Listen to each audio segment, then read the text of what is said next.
Welcome to the Underground, the Steel City Underground, the black and gold standard for Pittsburgh Steelers coverage. Now, here's your host, Joe Kuzma. Hello, everyone, and welcome to the cheat sheet edition of the Steel City Underground podcast. My name is Joe Kuzma, and I am here with this quick hit version of our show just to give you some fill in the blanks, some news, some updates, some quick highlights on the upcoming Sunday night football matchup between the 2-4 Pittsburgh Steelers and the 3-3 Miami Dolphins. And this is a tale of two quarterbacks coming out of the concussion protocol to play on Sunday night football. That would be the Pittsburgh Steelers rookie Kenny Pickett, who cleared concussion protocol today, as well as Pat Freiermuth and Levi Wallace. All of those players will be available to the Steelers on Sunday as they take on the Dolphins and Tua Tagovailoa. As we all know the story with Tua, he's been out for a few games, and the Dolphins are riding a 3-game losing streak as they head into hosting the Steelers and commemorating a 50th anniversary of their perfect season in 1972 Super Bowl champion Dolphins team. And they've got things all over town. They're going to be wearing the teal jerseys for this game, so the Steelers will be wearing road whites. Traditionally, the Dolphins love to make people roast on the sidelines wearing a darker color, so they usually wear white at home, but this isn't a 1 o'clock game. This is 8:20 Eastern time, and we will see this on NBC or NFL Plus, I guess. And I think NFL Plus does carry this as a primetime game, and or Peacock if you have that for streaming. If you're in the Pittsburgh area, that's WPXI, NBC 11, and any other local affiliates where you may be. This is nationally televised, so that means you get Chris Collinsworth and Mike Tirico, of course, with Melissa Stark on the sidelines. If you're listening or trying to tune in via radio, that'll be available in 3 different varieties. You can get the Steelers feed on Sirius 85 XM or Sirius XM 225 and 819 on the internet. The Dolphins feeds are on 83, 226, and 826.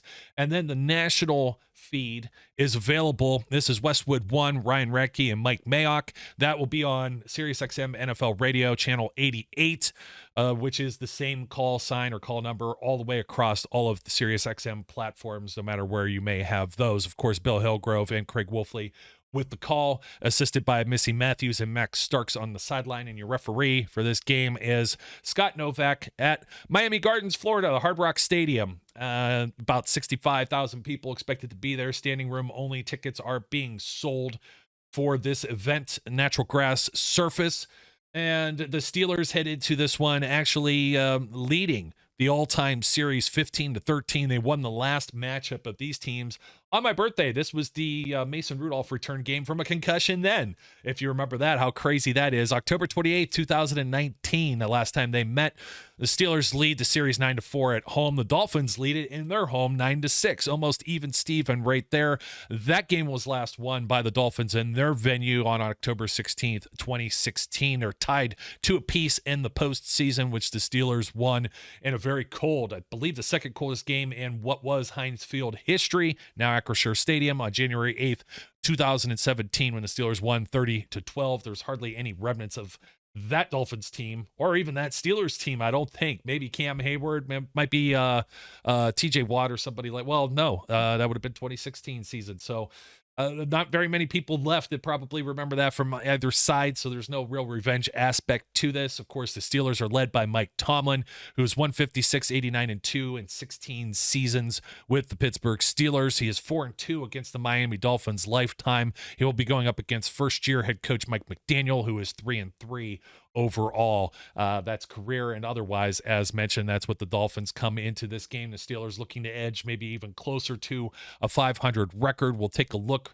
real quick here at some of the injury updates. We don't have all of them yet for the Miami Dolphins, but for the Pittsburgh Steelers, one player ruled out so far. That's Steve Sims, who had just ascended to the main return man role with the Steelers. Hamstring injuries are plaguing both of the players. They're unlikely to play. Of course, Sims already out. Akello Witherspoon with a setback. He went to full practice and then back to limited. He is doubtful for Sunday, but the Steelers, again, Kenny Pickett expected to start full practice, completely out of the protocol. Cam Sutton, also full practice last 2 days, hamstring injury as well, but expected to play. Levi Wallace, full practice participant all week. He's out of the concussion protocol as well. Minka Fitzpatrick, full participant last 2 days after being limited with a knee. James Pierre shows up on the list after Wednesday, not being on this list as questionable. And then Miles Jack, Mason Cole, James Daniels, they were all limited on Wednesday, full participants each of the last 2 days. Pat Freiermuth, full participant all week, out of the concussion protocol once again. That's exciting for the Steelers. They're getting healthy at the right time. Chris Wormley, full participant last 2 days. Cam Hayward was just a day of rest, so he had a DMP designation on Thursday, but a full participant for Friday. And Larry Ogunjobi, who was a DMP on Wednesday, full practice in each of the last 2 days. So what are we going to see a little bit differently with the Steelers? Well, obviously, we talked about the rookie Kenny Pickett needed some help. We're going to see Gunnar Olszewski maybe take the spot or the place back from this man who originally took it from him, Steven Sims. Unfortunately, with a hamstring injury, hamstrings, they could be funny business, folks. You know, I've been there and done that, unfortunately, and I don't care to speculate, but this is pretty good that the Steelers are going to have pretty much all hands on deck, with the exception of maybe Weatherspoon, and then also, of course, TJ Watt, who's working his way back from IR. We still haven't gotten an official word yet on what's going to happen with Calvin Austin, and DeMonte KZ has been spotted in practice. That means he's got about he's got the same 21-day window to be activated off of injured reserve. And the Steelers might be able to do some other things. We saw the way Terrell Edmonds played last week, maybe a game of his life. Everybody's starting to wake up to some, things we already knew if you've been a listener of this show, right? Our 2%ers. Still looking around, trying to see if we got a full, instead of speculating on any players that are out for the Miami Dolphins, but don't have anything in full. So the best I could show you is that Teron Armstead was back to limited on Thursday. Keon Crossan, DMP, each of the last 2 days. It doesn't look particularly promising for him or Emmanuel Ziggy Ogba, who didn't practice each of the first 2 days. You had some limiteds, an upgrade to Christian Wilkins, the limited on Thursday.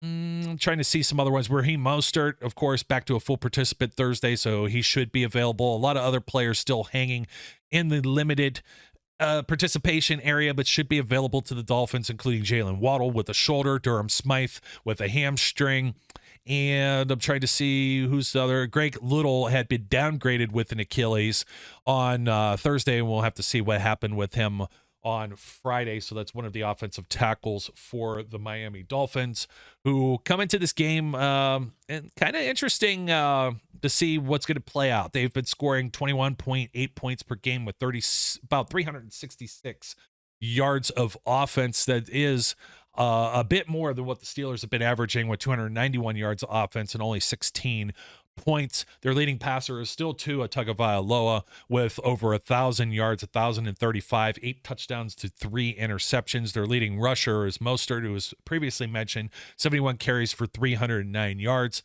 That compares to the Steelers' Kenny Pickett, who has 514 yards on the season so far, and Najee Harris, 83 carries, 264 yards, so only a 3.2 average to Mostert's 4.4. Hopefully the Steelers can get things going a little bit better in maybe their run game. But again, it looks promising, at least to know that everyone is approaching full health. And you may have all hands on deck finally. I know I've said that once or twice already. Going to see if everybody could keep pace with what they did last week, such as Chase Claypool. Of course, Deontay Johnson's the leader in receiving for the Pittsburgh Steelers. He has 33 receptions for 295 yards. That pales in comparison to Tyreek Hill, who was traded from the Kansas City Chiefs to the Miami Dolphins this offseason. He has 50 catches for 701 yards, including 177 receiving yards last week. The Dolphins, though, their defense looked like they were on the uptick, but they actually relinquished more points per game, just marginally, 25.8 to the Steelers, 24.3. Yardage-wise, 361 to the Steelers, 398.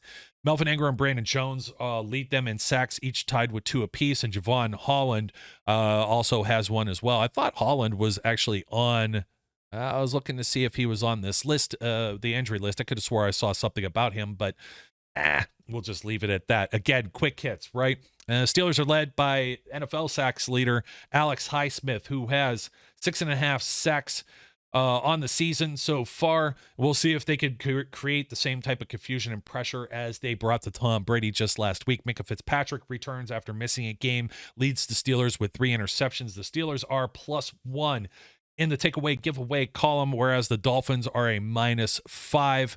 I don't know if we need to get into punting, but just know that Jason Sanders, the place kicker for the Miami Dolphins, does have a miss on the season with a point after attempt. He is 7 of 10 for field goals, whereas Chris Boswell, a perfect 8 of 8.